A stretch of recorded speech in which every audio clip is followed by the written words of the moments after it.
সুখে কাটছিল তাদের দিন। বউ, তুমি কত ভালো, আমার কত খেয়াল রাখো, কত যত্ন করো তুমি। তোমাকে পেয়ে আমি সত্যি ধন্য। এ আমার কর্তব্য।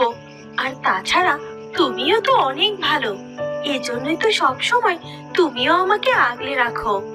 হ্যাঁ বউ, এবার আমাদের একটা সন্তান আসলেই আমাদের সংসারটা সুখে ভরে যাবে।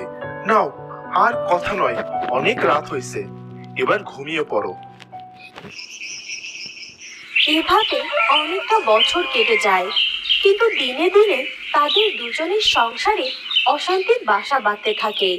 কারণ বিয়ের অনেক বছর পার হয়ে যাওয়ার পরেও তাদের কোনো সন্তানই হয়নি। এ কি, তুমি আজ এত সকাল সকাল কোথায় যাচ্ছ? আমার এই ঘরে এক মুহূর্ত থাকতেও ভালো লাগে না, তাই বাইরে যাচ্ছি। দেখি কোথাও একটু শান্তি